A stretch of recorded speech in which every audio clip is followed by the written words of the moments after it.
ಹಾಳಾದವನು ಹೇಳಪ್ಪ ಅವರಿಗೆ. ಒಬ್ಬ ಇನ್ನೊಬ್ನಿಗೆ ಹೇಳೋದು, ಸರ್ ನೀವು ಮಾತಾಡಿ ಸರ್ ಅನ್ನೋದು, ಇನ್ನೊಬ್ಬ ನೀವು ಮಾತಾಡಿ ಅನ್ನೋದು, ನಾನೊಬ್ಬನೇ ಮಾತಾಡ್ತಿದ್ದೀನಿ ಅನ್ನೋದು. ನಿಮ್ಮ ಕಾಲು ಹಿಡಿತೀವಿ ಸರ್, ನಿಮ್ಮ ಕಾಲು ಹಿಡಿತೀವಿ ಸರ್, ಕಾಲು ಮುಟ್ಟಕ್ಕೆ ಬರೋದು, ಕೊಟ್ಬಿಡಿ ಸರ್, ಅಲ್ಲಿ ಮೇಲಿಂದ ಇದು ಮಾಡ್ತಿದ್ದಾರೆ ಸರ್ ಅಂತ ಹೇಳಿದ್ರು. ಯಾವನ್ ಮೇಲಿಂದ ಹೇಳು, ಹೇಳ್ತಿರ್ಲಿಲ್ಲ. ಆ ಮುದೋಳು ಹತ್ತತ್ರ ಇದ್ದಾಗ ಗ್ರಾಮಾಂತರ SP ಬಂದು ಕೂತ್ಕೊಂಡ್ರು. ಅವ್ರು ನನಗೆ, ನಾನು ಭೀಮಾಶಂಕರ್ ಗುಳೇದು ಏನೋ ಇರಬೇಕು ಹೆಸರು ಪರಿಚಯ ಮಾಡಿಕೊಂಡ್ರು. ನನಗೆ ನಿಮಗೆ ನಾನು ಮೀಟ್ ಮಾಡಿದ್ದೀನಿ ಅಂತಂದರು. ಆಮೇಲೆ ಇರಲಿ ಅಂತಂದೆ. ಆಮೇಲೆ ಏನು ತೊಂದರೆ ಆಗಲ್ಲ, ಹೆದರಬೇಡಿ ಅಂದರು. ಹೆದರದೇನ್ರಿ, ನೀವು ನಡ್ಸ್ಕೊಳ್ತಿರೋ ರೀತಿ ಅಂದ್ರಿ ನೀವು ಅಂತ ನಾನು ಜೋರು ಮಾಡಿದೆ. ಸರ್ ಫೋನ್ ಕೊಟ್ಬಿಡಿ ಸರ್ ಅಂದರು. ಇನ್ನೊಬ್ಬ ಬಾಕಿ ಇದ್ದೆ ಫೋನ್ ಕೇಳೋಕ್ಕೆ. ನನ್ನನ್ನು ಯಾಕೆ ಇಲ್ಲಿ ಅರೆಸ್ಟ್ ಮಾಡಿದ್ರಿ ಹೇಳಿಲ್ಲಿ ಅಂತಂದೆ. ಅವಾಗ ಅವ್ರು ಹೇಳ್ತಿದ್ದಂಗೆ ಈ ಪಕ್ಕದಲ್ಲಿ ದೊಡುತ್ತಿದ್ನಲ್ಲ, ಅವನಿಗೆ ಮತ್ತೆ ಧೈರ್ಯ ಬಂದ್ಬಿಡ್ತು, ಮತ್ತೆ ಕಿತ್ಕೊಳಕ್ಕೆ ಅಂತ. ನಾನು ಅವಾಗ ಜಬರ್ದಸ್ತ್ ಮಾಡಿ ಮತ್ತೆ ನಮ್ಮಿಬ್ಬರಿಗೂ ತಳ್ಳಾಟ ನೂಕಾಟ ಗಾಡಿ ಒಳಗೆ ನಡೀತು. ಗಾಡಿ ಒಳಗೆ ತಳ್ಳಾಟ ನೂಕಾಟ ನಡೀತು. ಆಮೇಲೆ ಅವರೇ ಮುಂದ್ಗಡೆ ಕೂತ್ಕೊಂಡ್ರು. ಅವರಿಗೂ ಡೈರೆಕ್ಷನ್ಗಳು ಬರ್ತಿತ್ತು. ಅಲ್ಲಿ ಇಲ್ಲಿ ಎಲ್ಲ ಇದು ಮಾಡಿ ಬುದ್ಧಿವಂತಿಕೆಲ್ಲ ಉಪಯೋಗಿಸಿ ಅವರು ನಮ್ಮ ಹಿಂದ್ಗಡೆ ಬರ್ತಿದ್ದ ಎಲ್ಲ ಗಾಡಿಗಳನ್ನು ಐಸೋಲೇಟ್ ಮಾಡಿದ್ರು. ಮಾಧ್ಯಮ ಐಸೋಲೇಟ್ ಮಾಡಿದ್ರು. ಕಬ್ಬಿನ ಫ್ಯಾಕ್ಟ್ರಿಗಳನ್ನೇ ಅಡ್ಡ ನಿಲ್ಲಿಸ್ಬಿಟ್ರು ಅವರಿಗೆ. ನಮ್ದೊಂದು ಕಾರ್ ಹಿಂದ್ಗಡೆ ಬರ್ತಾ ಇತ್ತು. ಆ ಕಾರ್ನ ಒಂದು ಕ್ರಾಸ್ ರೋಡಿಗೆ ಹೊಡೆಯಕ್ಕೆ ಹೇಳಿ ನಿಲ್ಲಿಸಿ, ಆ ಕ್ರಾಸ್ ರೋಡಲ್ಲಿ ನಮ್ಮ ಗಾಡಿ ಪಾಸ್ ಆಗ್ತಿದ್ದಂಗೆ ಯೂ ಟರ್ನ್ ತಗೊಂಡು, ಮತ್ತೆ ನಾವು ಯೂ ಟರ್ನ್ ತಗೊಂಡು ಗೊತ್ತಾಗಿ ನಮ್ಮ ಗಾಡಿ ಹಿಂದ್ಗಡೆ ಬರ್ತಿದ್ದಂಗೆ ಅದನ್ನ ಬ್ಲಾಕ್ ಮಾಡಿದ್ರು. ಅಲ್ಲಿಂದ ನಾನು ನನ್ನ ಮುಂದ್ಗಡೆ ಒಂದು ಎಸ್ಕಾಟು, ಇನ್ಯಾವ ವೆಹಿಕಲ್ಲು ಇಲ್ಲ. ಮತ್ತಿನ್ಯಾವುದೋ ಒಂದು ನಿಗೋಡುವ ಜಾಗಗಳಿಗೆ ಕರ್ಕೊಂಡು ಹೋದ್ರು. ಅಲ್ಲಿಂದ ಇಲ್ಲ ಅವನು ಟ್ವೀಟ್ ಮಾಡಿದ್ರದ್ದು ಬಂದಿದೆ, ಅವ್ನಿಗೆ ಹೆಂಗ್ರಿ ಫೋಟೋ ಹೆಂಗ್ರಿ ತೆಗೆದು ಹಾಕಿದ್ರಿ, ಈ ಫೋಟೋ ತೆಗಿಯಕ್ಕೆ ಯಾಕ್ರಿ ಬಿಟ್ರಿ, ಟ್ವೀಟ್ ಮಾಡೋದು ಹೆಂಗ್ರಿ ಟ್ವೀಟ್ ಮಾಡ್ತಾನೆ, ಅವ್ನು ಮೊಬೈಲಿಂದ ಟ್ವೀಟ್ ಮಾಡ್ತಾ ಇದ್ದೀನೇನ್ರಿ. ಅವ್ರೇನು ಅನ್ಕೊಂಡಿದ್ದಾರೆ, ನನ್ನ ಆಫೀಸಲ್ಲಿ ಆಗೋ ಟ್ವೀಟ್ನು ನಾನೇ ಮಾಡ್ತಾ ಇದ್ದೀನಿ ಅಂತ ಅನ್ಕೊಂಡಿದ್ದಾರೆ. ಅದೆಲ್ಲ ಹೆಂಗ್ರಿ ಅಂತ ಅನ್ನೋದು ಕೇಳ್ತಾ ಇತ್ತು ನನಗೆ. ಸರ್ ಗೊತ್ತಿಲ್ಲ ಸರ್, ಫೋರ್ಸ್ ಮಾಡ್ತಾ ಇದ್ದೀವಿ ಸರ್, ಬಿಡ್ತಿಲ್ಲ ಸರ್, ಇನ್ನೊಂದು 10 ನಿಮಿಷದಲ್ಲಿ ಫೋನ್ ತಗೊಂಡ್ಬಿಡ್ತೀವಿ ಸರ್, ಏನೋ ಮಾಡ್ತೀವಿ ಸರ್ ಅಂತ ಹೇಳ್ತಾ ಇದ್ರು. ಯಾವ ಡೈರೆಕ್ಷನ್ ಗೊತ್ತಿಲ್ಲ. ಇದೆಲ್ಲವೂ ನಡೀತು. ಅಲ್ಲಿಂದ ಲಾಸ್ಟಿಗೆ ಅಂಕಲ್ಗಿ ಪೊಲೀಸ್ ಠಾಣೆ ಕರ್ಕೊಂಡು ಹೋದ್ರು. ಕಿತ್ತೂರು ಠಾಣೆ ಎಲ್ಲ ಅಂಕಲ್ಗಿ ಠಾಣೆ ಕರ್ಕೊಂಡು ಹೋದ್ರು. ಅಷ್ಟೊತ್ತಿಗೆ ಬೆಳಕು ಹರಿದಿತ್ತು. ಅದನ್ನು ಅರ್ಜಿಯಲ್ಲಿ ಕಾಡಿಂದು ಎಲ್ಲ ಸಂಕ್ಷಿಪ್ತವಾಗಿ ಹೇಳಿದ್ದೀನಿ. ಇನ್ನೊಂದಷ್ಟು ಕಾಡಿನ ದಾರಿ ಎಲ್ಲ ಬಿಟ್ಟು ಅಂಕಲ್ಗಿ ಠಾಣೆ ಕರ್ಕೊಂಡು ಹೋದ್ರು. ನಾನು ಟಾಯ್ಲೆಟಿಗೆ ಹೋಗ್ಬೇಕು ಅಂತ ಹೇಳಿದ ಕಾರಣಕ್ಕೆ ಅಲ್ಲಿ ಟಾಯ್ಲೆಟಿಗೆ ಹೋದೆ. ಹೊಟ್ಟೆ ನೋವು ಬರ್ತಾ ಇತ್ತು, ರಾತ್ರಿ ಊಟ ಇರಲಿಲ್ಲ. ಬಿಸಿನೀರು ತರಿಸ್ಕೊಂಡು ಕುಡಿದೆ. ಆಗ ಏನಾರು ತಿನ್ನಿ ಸರ್ ಅಂತ ಹೇಳಿದ್ರು. ನಾನು ತಿನ್ನಲ್ಲ ಅಂದೆ. ಏನಾರು ತಿನ್ನಿ ಸರ್ ಅಂತ ಒಬ್ಬರು ರಿಕ್ವೆಸ್ಟ್ ಮಾಡಿ, ಸರ್ ನಮ್ಮ ಕರ್ಮದ್ದು ಸರ್, ನಮ್ಮ ಜೀವನ ನಮ್ಮ ಕರ್ಮದ ಜೀವನ ಸರ್, ನಾವು ಅತ್ಲೆಗೂ ಸಾಯ್ಬೇಕು ಇತ್ಲೆಗೂ ಸಾಯ್ಬೇಕು ಸರ್. ನಾವು ಹಿರಿಯ ಅಧಿಕಾರಿಗಳಿಗೆಲ್ಲ ಹೇಳಿದ್ರು ಸರ್, ಇದೆಲ್ಲ ಮಾಡೋದು ಬೇಡ ಸರ್, ನಮಗೆ ಅತಿರೇಕಕ್ಕೆ ಹೋಗುತ್ತೆ, ಬೇಡ ಸರ್ ಅಂದು ಸರ್. ಕೇಳಲಿಲ್ಲ ಸರ್, ಸಾರಿ ಸರ್, ತಪ್ಪು ತಿಳ್ಕೊಬೇಡಿ ಸರ್ ನಮ್ಮ ಮೇಲೆ ಅಂತ ಇದನ್ನು ಮಾಡಿದ್ರು. ನಾನು ಈಗೇನು ಉತ್ತರ ಕೊಡಲ್ಲ, ಎಲ್ಲಿ ಹೇಳಬೇಕು ಅದನ್ನಲ್ಲಿ ಹೇಳ್ತೀನಿ ಅಂತ ಹೇಳಿದೆ. ಆಮೇಲೆ ಅಂಸಂಖ್ಯೆ ಆಗ್ತಿತ್ತು ನನಗೆ. ಆಗ ನಾನು ಯೋಚನೆ ಮಾಡಿ, ಈಗ ಇಡ್ಲಿ ತಿಂದರೂ ಸಮಸ್ಯೆ ಆಗ್ಬೋದು ಅಂತ ಹೇಳಿ ಒಂದು ಸೀಬೆಹಣ್ಣು ತರಿಸ್ಕೊಡ್ತೀರಾ ಅಂತ ಕೇಳಿದೆ. ಒಂದು ಸೀಬೆಹಣ್ಣು ತರಿಸ್ಕೊಂಡು ಒಂದು ಸೀಬೆಹಣ್ಣು ತಿಂದೆ. ಸೀಬೆಹಣ್ಣು ತಿಂದು ಅಲ್ಲಿಂದ ಮತ್ತೆ ಕರ್ಕೊಂಡು ಅಲ್ಲಿಂದ ನೇರವಾಗಿ ಹಾಸ್ಪಿಟ್ಲಿಗೆ ಕರ್ಕೊಂಡ್ಬಂದು ಒಂದು PSCಗೆ. ಡಾಕ್ಟ್ರಿಗೆ ಎಲ್ಲೆಲ್ಲಿ ಪೆಟ್ಟು ಬಿದ್ದಿದೆ ಅನ್ನೋದನ್ನು ನಾನು ಎಕ್ಸ್ಪ್ಲೈನ್ ಮಾಡಿದೆ. ಅಲ್ಲಿ BP ಚೆಕ್ ಮಾಡಿದ್ರು. BP ಸ್ವಲ್ಪ ಜಾಸ್ತಿ ಇತ್ತು. ನನಗೆ ಯಾವತ್ತೂ BP ಇರಲ್ಲ, ನಾರ್ಮಲ್ BP, ಅವತ್ತು ಜಾಸ್ತಿ ಇತ್ತು. ಆಮೇಲೆ ಪೆಟ್ಟು ಬಿದ್ದಿರೋದು ಏನೇನೆಲ್ಲ ಕೇಳಿ ಅವ್ರಿಗೆ ಹೇಳಿದ್ರು. ತಕ್ಷಣ ನೀವೊಂದು ಸ್ಕ್ಯಾನಿಂಗ್ ಮಾಡಿಸ್ಬೇಕು ಅಂತ ಹೇಳಿದ್ರು.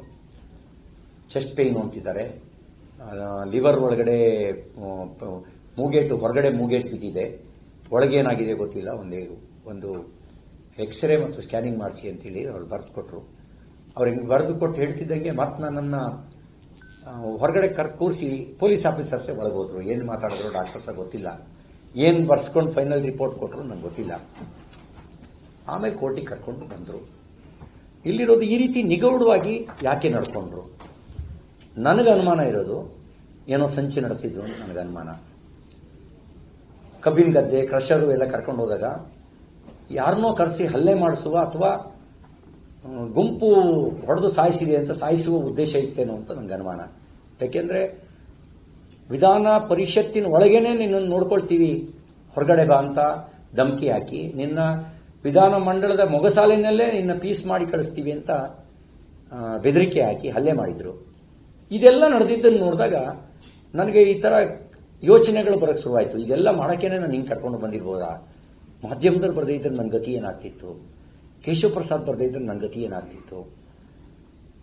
ಅಲ್ಲಲ್ಲಿ ಸ್ಥಳೀಯ ಕಾರ್ಯಕರ್ತರು ಬರೆದೇ ಇದ್ರೆ ನನ್ನ ಗತಿ ಏನಾಗ್ತಿತ್ತು ಅಂತ ನಾನು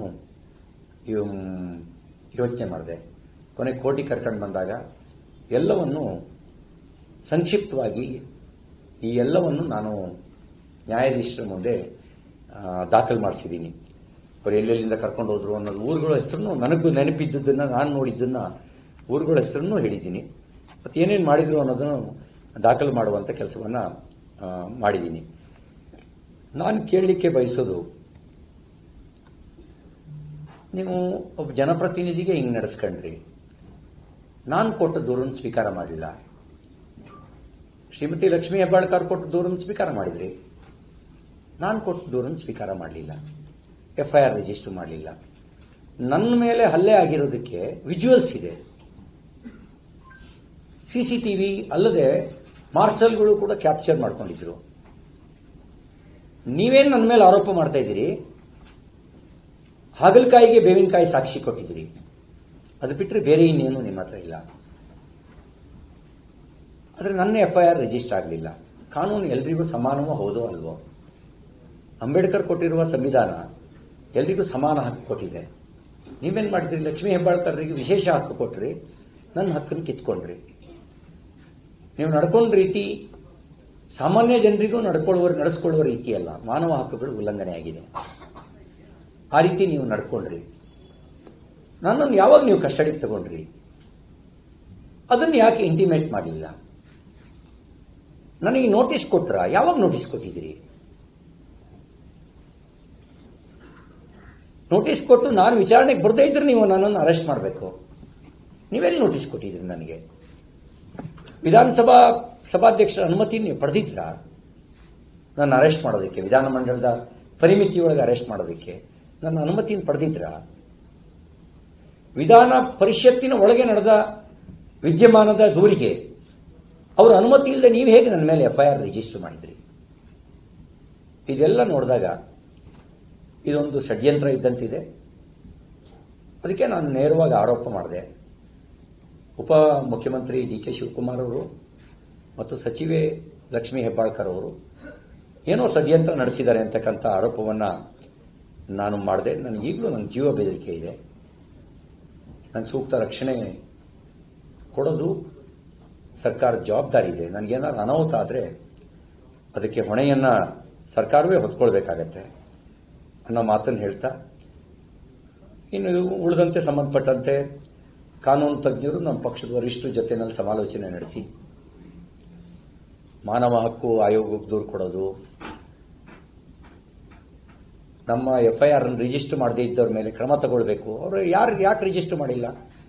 ಅವ್ರ ಮೇಲೆ ಯಾಕೆ ಕ್ರಮ ತಗೊಂಡಿಲ್ಲ? ಅವರು ಸಸ್ಪೆಂಡ್ ಮಾಡಿ. ನೀವು ರಿಜಿಸ್ಟರ್ ಮಾಡದೇ ಇದ್ದವ್ರ ಮೇಲೆ ಯಾಕೆ ವಿಧಾನಸೌಧದ ಮೇಲೆ ವಿಧಾನ ಮಂಡಲದಲ್ಲಿ ನಮ್ಮ ಮೇಲೆ ದೌರ್ಜನ್ಯ ಮಾಡಿದವ್ರನ್ನ ಬಿಟ್ಟು ಕಳಿಸಿದ್ರಿ? ಅಂದ್ರೆ ನನ್ನ ಮೇಲೆ ಕೊಲೆ ಮಾಡೋದಕ್ಕೆ ಬರೋದು ನಿಮ್ಮ ದೃಷ್ಟಿಯಲ್ಲಿ ಅಪರಾಧ ಅಲ್ವಾ? ಅವ್ರು ಲಕ್ಷ್ಮೀ ಹೆಬ್ಬಾಳ್ಕರ್ ಅವರು PA ಅಂತ ಬಿಟ್ರ, ಅಥವಾ ಅವರು ಕಾಂಗ್ರೆಸ್ ಕಾರ್ಯಕರ್ತರು ಅಂತ ಬಿಟ್ರ? ಇದಾದ ನಂತರ ನಾನು ವಿವಿಧ ನಾಯಕರುಗಳ ಹೇಳಿಕೆಯನ್ನು ನಾನು ಗಮನಿಸಿದೆ. ಮಾನ್ಯ ಮುಖ್ಯಮಂತ್ರಿಗಳ ಹೇಳಿಕೆಯನ್ನು ನಾನು ಗಮನಿಸಿದೆ.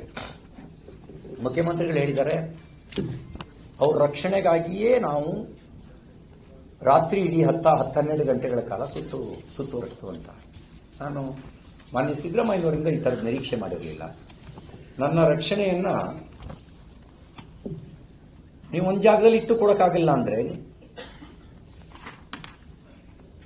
ನೀವಿನ್ಯಾರು ರಕ್ಷಣೆ ಕೊಡ್ತೀರಿ?